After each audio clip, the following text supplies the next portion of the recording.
Meus irmãos, ser fiel até a morte, e eu te darei a coroa da vida, foi o que o Senhor Jesus mandou o apóstolo João escrever, a carta da igreja de Esmirna, que está lá no capítulo 2, verso 10 de Apocalipse. O que nós precisamos, irmãos, compreender é o que é ser fiel até a morte. Nós, quando lemos rapidamente, entendemos que nós devemos ser fiel até o dia que o Senhor Jesus nos chamar. Também é. Mas também é que, se preciso, nós possamos doar nossa própria vida por amor àquele que também já deu sua vida por nós. E o que é ser fiel? Ser fiel é você cumprir aquilo pelo qual você se comprometeu. Eu tenho observado uma coisa que sempre me chamou a atenção, quando eu fui para a minha profissão de fé, diante do pastor Genival e dos oficiais da época, como também, como oficial, quando nós, junto com o pastor Genival, examinávamos também os candidatos, tinha uma pergunta que ele nunca deixou de fazer. Ele sempre perguntou aos candidatos: você tem a Bíblia Sagrada como sua única regra de fé e prática? E os crentes que são crentes reais, conhecedores da palavra, os candidatos que realmente convertidos, sempre afirmaram: aceito, sim. A partir daí, nós precisamos ter a fidelidade daquilo que nós nos comprometemos diante de Deus e diante do anjo de Deus, pelo qual confessamos que recebemos a palavra de Deus como única regra de fé e prática. Ser fiel é observar sem desvio aquilo que a palavra de Deus nos ensina. Porém, irmãos, o que nós temos visto, e isso não é de admirar porque Jesus nos advertiu, é um fenômeno que está surgindo rápido demais e está fazendo um estrago grande demais no mundo e no meio evangélico. As pessoas não estão mais com aquele ardor, com aquela vontade de ser fiel àquilo que se comprometeu. O tal de isso não faz mal, ou não, isso não tem importância, não foi assim que Jesus disse, tem causado um mal terrível no meio da igreja do Senhor Jesus Cristo. E o apóstolo Paulo estava atento já naqueles tempos a essas coisas que haviam de acontecer.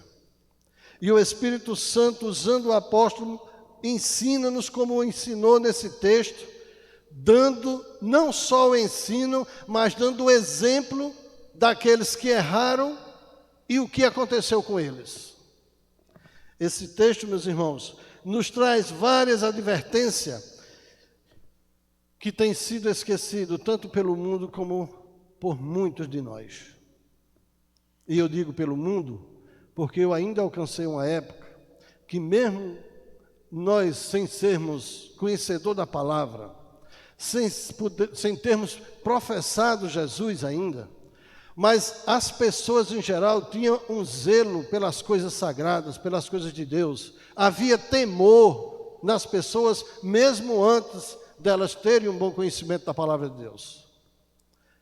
Mas o mundo se transformou de uma forma tal que, ao invés de terem esse respeito pelas coisas sagradas, ter esse respeito pela palavra de Deus, ter obediência a Ele, hoje está uma verdadeira anarquia. as pessoas zombando, as pessoas fazendo teatro com o nome e até com a figura do Senhor Jesus. E Jesus disse que a iniquidade dos últimos dias seria tão grande que o amor de muito esfriaria.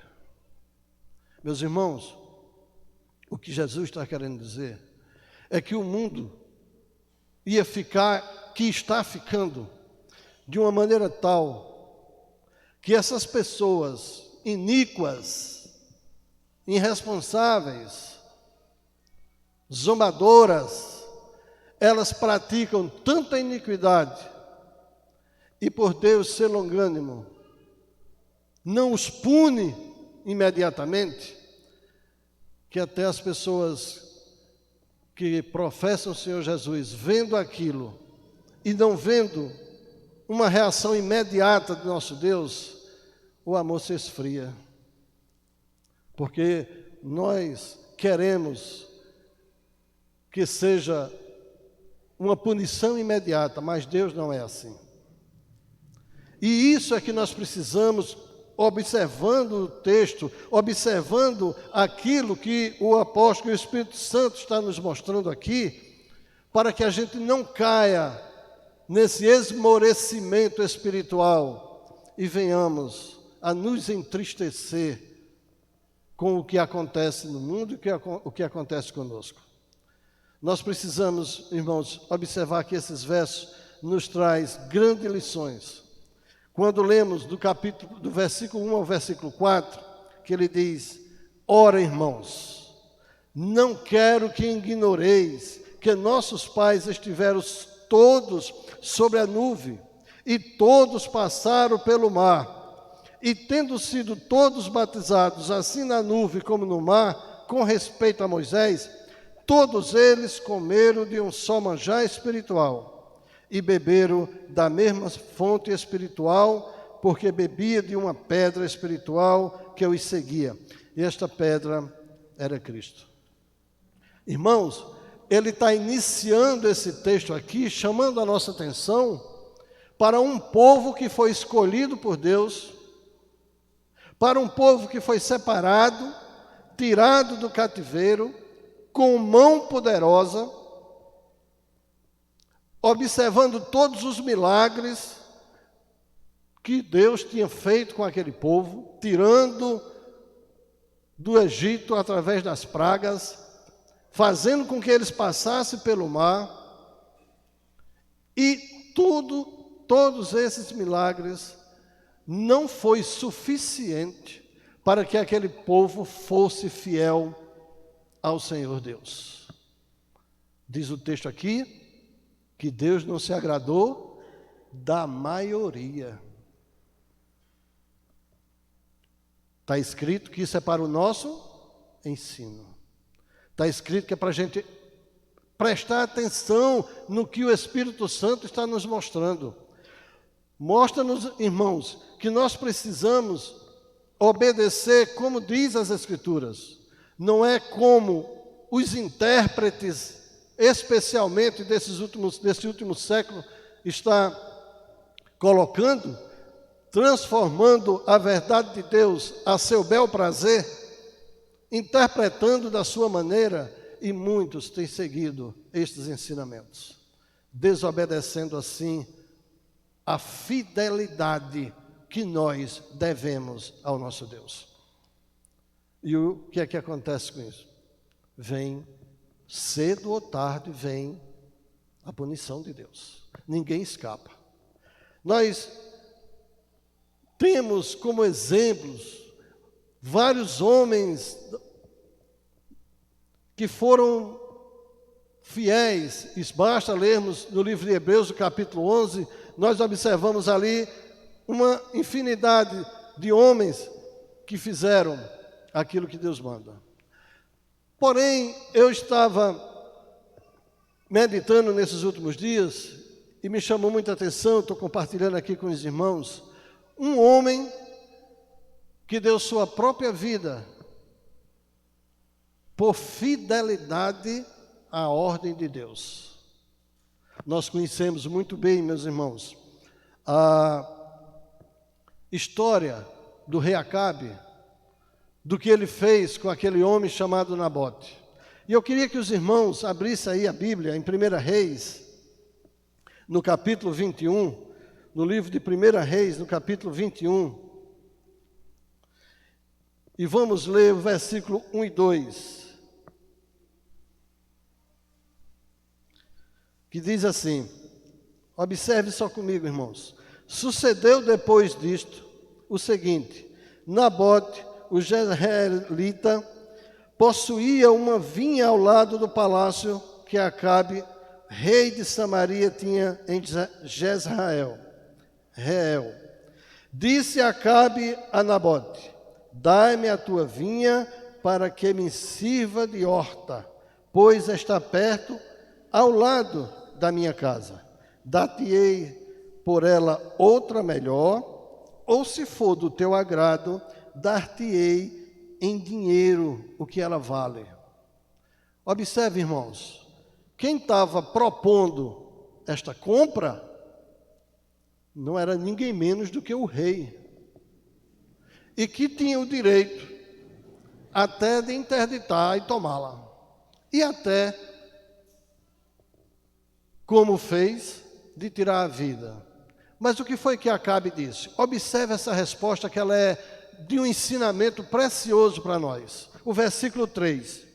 Porém, Nabote disse a Acabe: guarda-me o Senhor de que eu dê a herança de meus pais. E por muito tempo, irmãos, eu fiquei imaginando essa resposta de Acabe.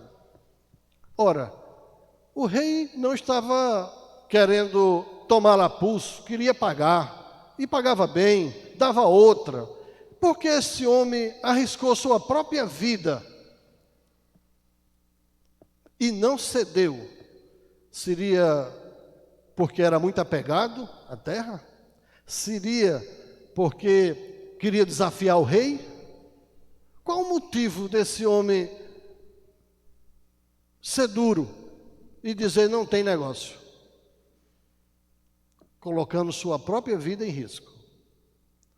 Só depois, porque a Bíblia explica, a própria Bíblia, é que eu vim compreender o motivo, meus irmãos.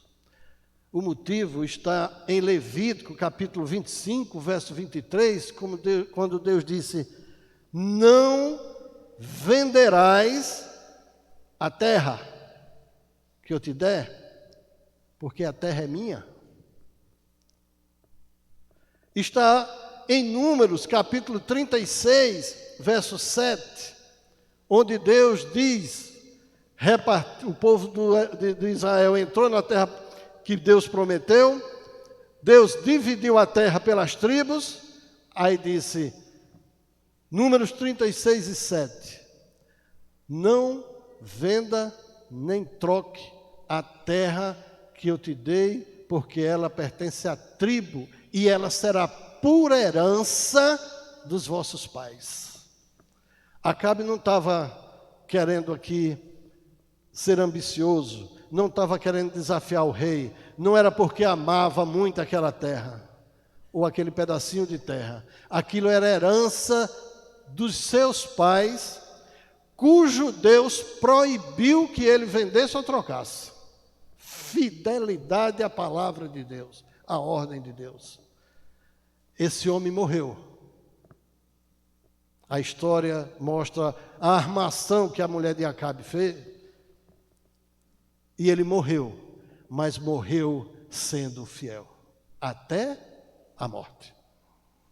Isso é um exemplo, irmãos, que nos mostra o quanto nós somos pequeninos ainda na fé e na obediência a Deus.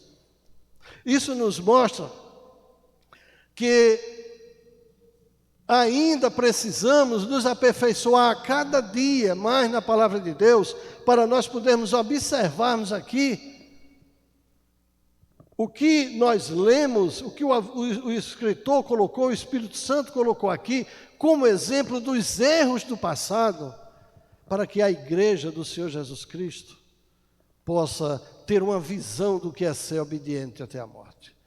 uma visão do que é ser luz do mundo, uma visão do que é ser chamado filho do Deus vivo. Meus irmãos, o que nós vemos hoje em dia é uma repetição daquilo que aconteceu lá com esse povo de Israel. Como não lembro do versículo 5, ele diz: entretanto, Deus não se agradou da maioria deles, razão porque ficaram prostrados no deserto. Isso nos faz lembrar que hoje o povo de Deus, a parte de Israel, somos nós, a igreja do Senhor Jesus Cristo, separado para anunciar as boas novas, separados para sermos uma nação santa, separados para sermos um sacerdócio real.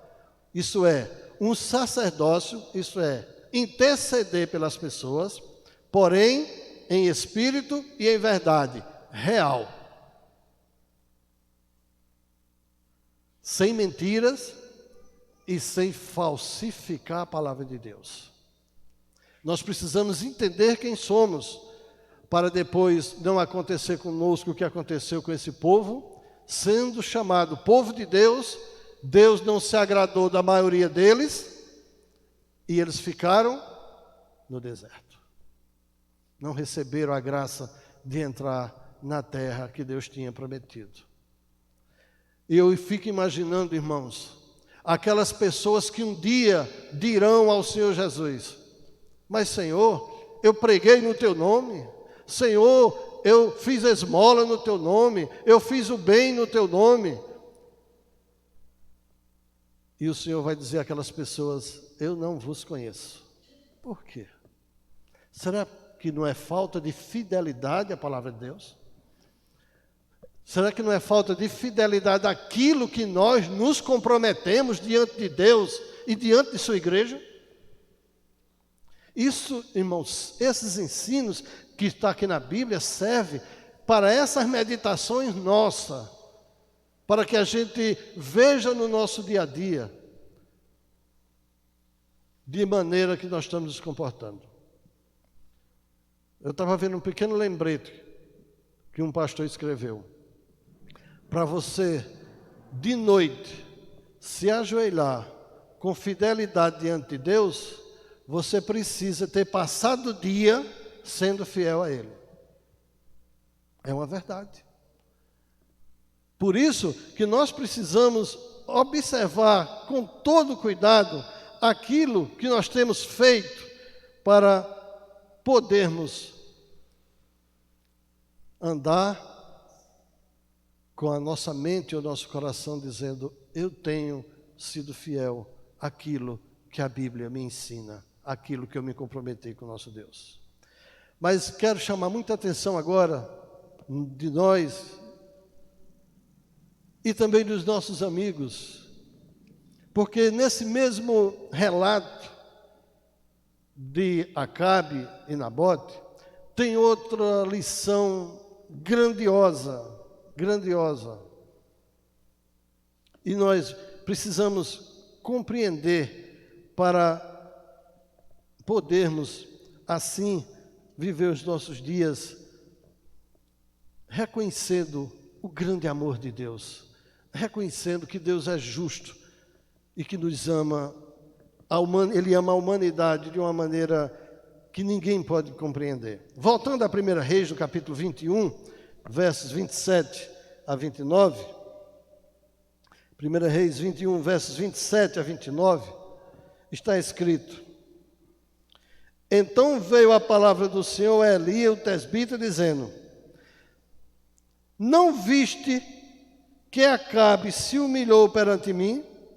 Portanto, visto que se humilhou perante mim, não trarei este mal nos seus dias, mas nos dias do seu filho, e trarei sobre a sua casa. Irmãos, eu não posso ler o texto, o capítulo todo, senão o tempo não dá. Mas na hora que Acabe foi tomar posse da vinha que ele tinha matado Nabote, Deus mandou mesmo Elias dizer a ele que ele ia ser punido, que do lugar que o sangue de Nabote caiu, os cães iriam lamber o sangue dele, e que não haveria mais paz na casa dele. Então, o rei se entristeceu, porque conhecia a palavra de Deus, e se humilhou, passou o resto do tempo, vestido de saco, jejuando e orando. Irmãos, o que esse texto diz aqui é lindo, é maravilhoso. O que ele está dizendo aqui é que a misericórdia de Deus é sobre todo e qualquer pecado que a gente cometa. O que ele está dizendo aqui é que o arrependimento é aquilo que Deus mais ama no ser humano.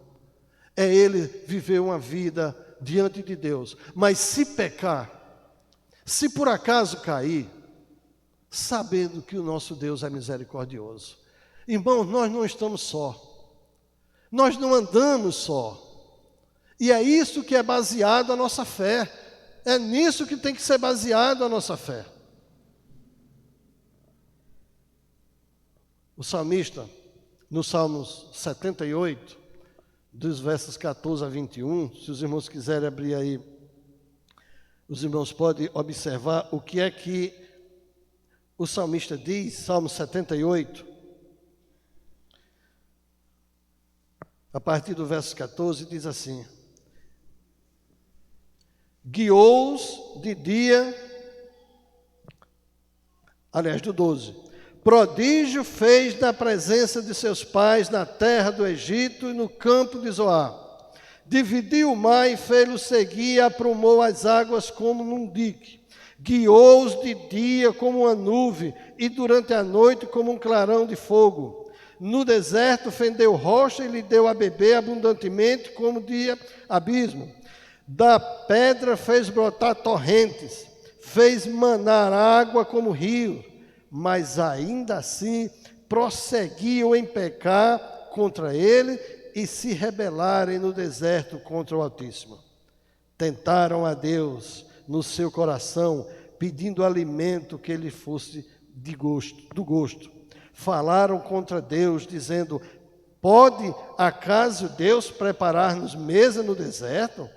Com efeito feriu ele a rocha e dela manando água. Transbordaram os caudais. Pode ele dar-nos pão também? Ou fornecer carne para o nosso povo? Veja o verso 21.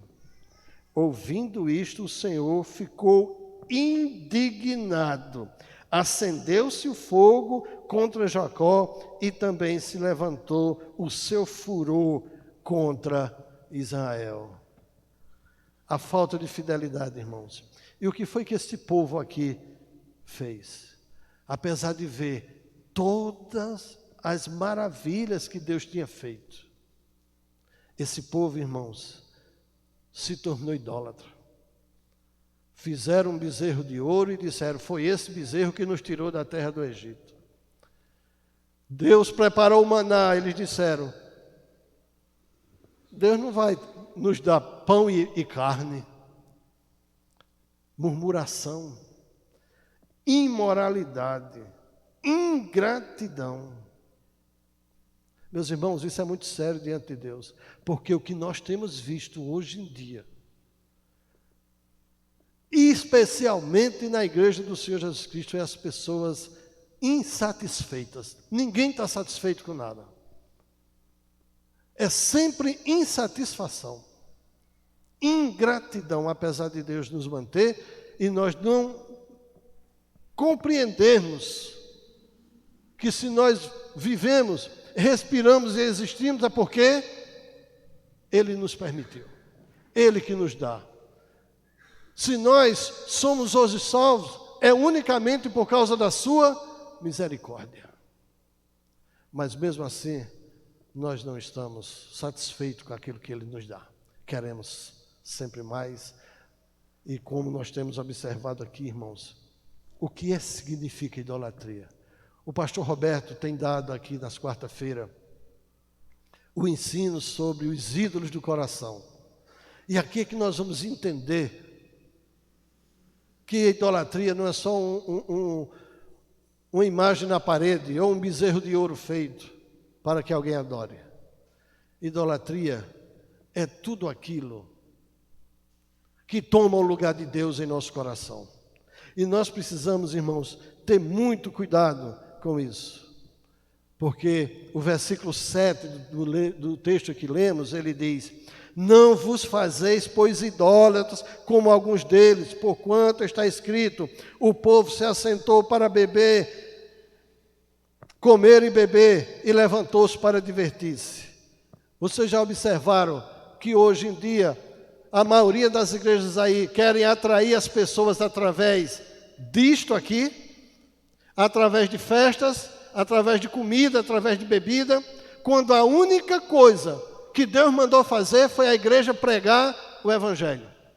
A única coisa que pode converter uma pessoa para que ela viva fielmente nos caminhos do Senhor é quando ela recebe o Evangelho puro, o Evangelho da salvação, que mostra que o Senhor Jesus foi quem fez tudo para o pecador ter seu nome escrito no livro da vida. Mas hoje em dia, o que nós vemos é as pessoas querendo festa, comer, beber e se divertir, até trazendo isso para a igreja do Senhor Jesus. O versículo 8, meus irmãos, ele diz: não pratiqueis imoralidade como alguns deles o fizeram, e caíram num só dia 23 mil. E é triste a gente ver as notícias de, inclusive, homens líderes praticando imoralidades que até as pessoas do mundo ficam arrepiadas.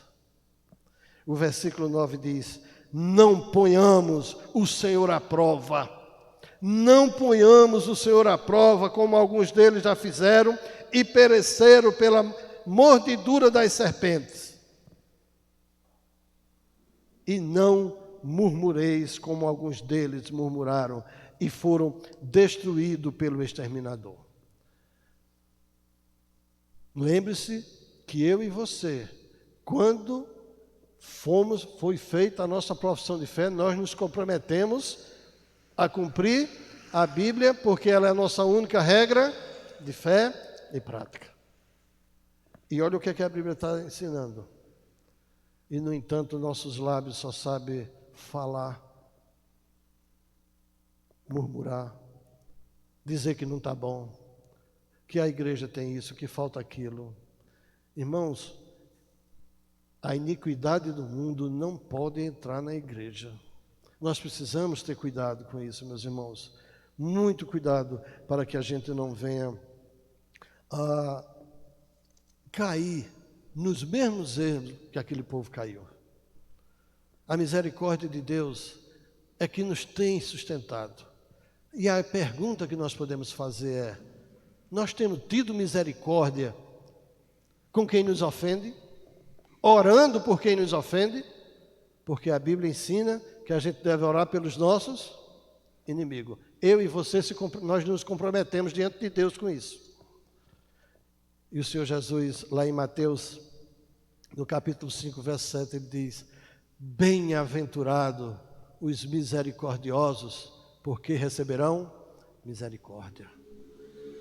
Nós temos tido paciência e misericórdia pelas almas perdidas, para não nos aborrecermos em ensinar quantas vezes for necessário para que ela chegue ao pleno conhecimento da palavra de Deus. Nós temos tido misericórdia das pessoas que, apesar de nós acharmos que ela não aceita Cristo, de nós continuarmos por amor àquela alma, para não deixar ela se perder. Nós nos comprometemos com isso diante de Deus. Isso é fidelidade a Deus. Isso é ser fiel até a morte, se for necessário. Meus irmãos, o apóstolo Paulo, em Romanos capítulo 12, e o versículo de número 1, conhecido e até de qual a gente pode dar, e ele ensina que nós precisamos ter outro tipo de comportamento. E ele roga, eu acho interessante, é que aqui ele está pedindo de uma maneira com a ênfase muito grande, Rogo-vos, pois, irmãos, pelas misericórdias de Deus, que apresenteis os vossos corpos por sacrifício vivo, santo, agradável a Deus, que é o vosso culto, culto de razão, culto de quem conhece a palavra, culto de quem é fiel a Deus. Mas, no entanto, a imoralidade tem tomado conta do mundo. Veja o exemplo do apóstolo Paulo em 1 Coríntios 9, 27. 1 Coríntios, meus irmãos, capítulo 9, verso 27. Ele diz: mesmo eu esmurro o meu corpo e reduzo a escravidão, para que, tendo eu pregado a outros, não venha eu mesmo a ser desqualificado. Um homem que recebeu a instrução que o apóstolo Paulo recebeu. Um homem espiritual como era o apóstolo Paulo. Mas ele diz: eu preciso sacrificar o meu corpo, para que não seja feita a minha vontade, mas para que eu faça a vontade daquele que me salvou, para que quando eu pregar às outras pessoas, eu mesmo não esteja desviado. Exemplo que nós precisamos seguir. Exemplos, meus irmãos, como nós podemos observar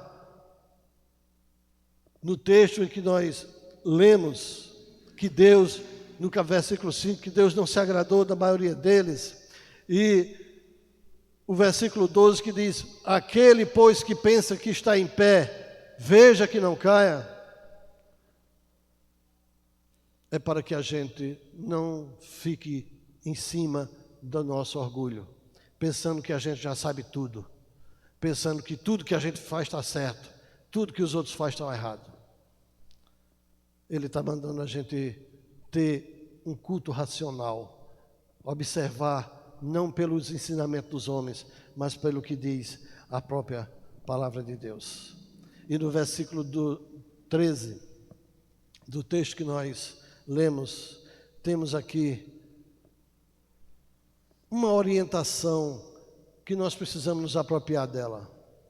Ele diz aqui: não vos sobreveio tentação que não fosse humana, porque Deus é fiel.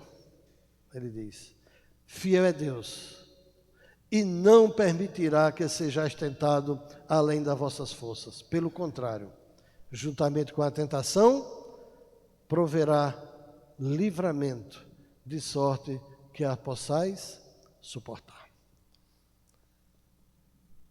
Romanos 2:1 diz: és indesculpáveis, ó homens, quando tu te desvia da palavra de Deus para fazer a tua própria vontade, quando tu te desvia da palavra de Deus para dar crédito às interpretações humanas, quando tu te desvias da palavra de Deus, deixando de ser fiel àquilo que tu te comprometeste a ser.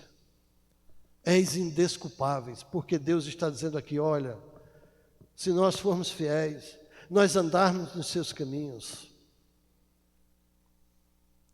Ele é fiel e justo para nos purificar de toda injustiça. Mesmo que a gente ainda, conhecendo, cometa injustiça, Ele é fiel e justo. Agora, irmãos, em toda a Bíblia é relatada a fidelidade de Deus. Deus é fiel. Agora, as pessoas só olham para a fidelidade de Deus no que diz respeito ao amor, no que diz respeito às suas promessas, mas não querem a fidelidade de Deus no que diz respeito à sua justiça. Vira aqui o texto que foi escrito para nosso ensino: eles beberam da mesma água, comeram do mesmo pão, batizados na mesma nuvem, mas Deus não se agradou da maioria deles. A justiça de Deus também é fiel. O mesmo Deus que disse: aquele que vinha a mim, de maneira nenhuma o lançarei fora, é o mesmo aquele que disse que sem ele ninguém verá o reino de Deus. É o mesmo, e a fidelidade é a mesma. Não pense você, meu amigo, que fora da palavra de Deus tem alguma chance, sem ser fiel, o que diz a palavra de Deus, não tem chance, porque Deus é fiel à sua justiça também. Mas eu não queria encerrar isso aqui, essa pregação, essa meditação junto com os irmãos, sem observarmos, como hoje eu observei junto com os irmãos na classe dos homens, Romanos 8, eu digo sempre, todo o capítulo 8 de Romanos é uma bênção de ensino para nós, mas especialmente a partir do verso 34, para que nós entendamos que Deus é fiel e o que é que Ele faz conosco. Para você que não é crente, observe bem essa palavra que está escrita aqui. Quem intentará, aliás, a partir do 33, irmãos, quem intentará acusação contra os eleitos de Deus? É Deus quem os justifica. Quem os condenará? É Cristo Jesus que morreu, ou antes, quem ressuscitou, o qual está à direita de Deus e também intercede por nós.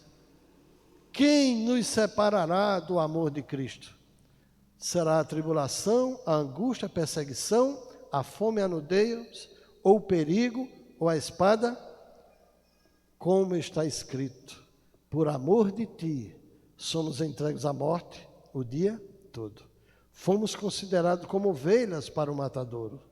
Mas em todas estas coisas, porém, somos mais do que vencedores por meio daquele que nos amou. Irmãos, o amor de Deus está estampado aqui. Diz a palavra que Satanás, todo dia, ele nos acusa diante de Deus, das nossas falas. E isso poderia causar um desânimo, um medo. Mas Deus está dizendo, filhos, vocês têm a mim, eu estou à direita do Pai intercedendo por vocês. Ele está dizendo aqui, quem vai intentar acusar vocês? Ele está dizendo assim, é Deus quem os justifica. Isso é amor, irmãos.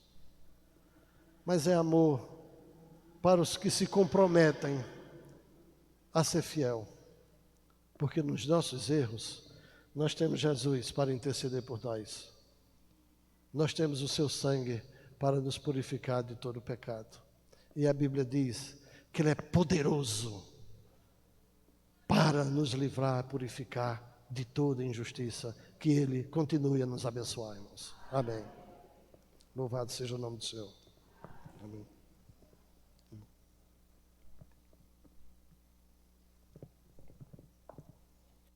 Amados irmãos, nós estamos chegando ao término do nosso culto nesta noite. Queremos agradecer ao nosso Deus por este privilégio maravilhoso, pela sua mensagem nesta noite, que realmente possa ter tocado em cada coração. Nossa palavra de gratidão aos nossos irmãos, amigos que nos visitam, irmãos de outras igrejas, e também a você que nos assiste, que Deus possa estar os abençoando e durante a semana você possa estar meditando nesta fidelidade maravilhosa a Deus, que Deus possa lhe conceder a graça da salvação em Cristo Jesus. Convidamos nosso irmão Júnior para nos auxiliar juntamente com a igreja no cântico do hino 444 do nosso Salmos Hinos. Convidamos a igreja a ficar de pé. Após o cântico, nosso irmão Júnior estará orando ao nosso Deus e nós estaremos encerrando o nosso culto. E peço aos irmãos que aguardem mais um pouco para trazermos as nossas considerações finais após a oração dos irmãos. 444 do nosso Salmos Hinos.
Sempre fiéis, sim, a ti nós seremos, por tua graça, bendito Senhor.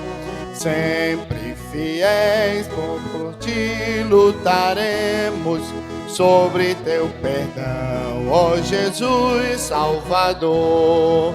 Sempre fiéis, irmãos, aqui sejamos, sempre fiéis a Cristo Jesus, que até a morte por nós prosseguindo, vida nos deu, salvação pela cruz. Por te viver, ó bendito Cordeiro, que não desejas eu te conhecer. Quem cristãos verdadeiros, pronto não seja por ti a sofrer. Sempre fiéis, que sejamos sempre fiéis a Cristo Jesus, que até a morte por nós prosseguindo, vida nos deu, salvação pela cruz. Ó Salvador, quão fraquinho nós somos, como podemos deixar de cair? Se por ti mesmo guardados não formos, sempre fiéis, quem te pode seguir?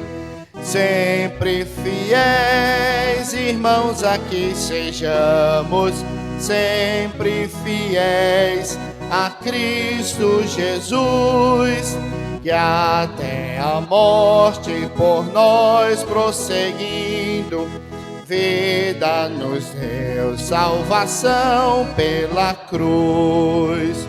Nós te louvamos, pois tu que venceste, sempre em triunfo nos pode levar. Jesus, prometeste, tua presença com eles está. Sempre fiéis, sim, mesmo até a morte, sempre fiéis, tomemos a cruz. Eis a divisa que a nós nos pertence, os libertados por Cristo Jesus.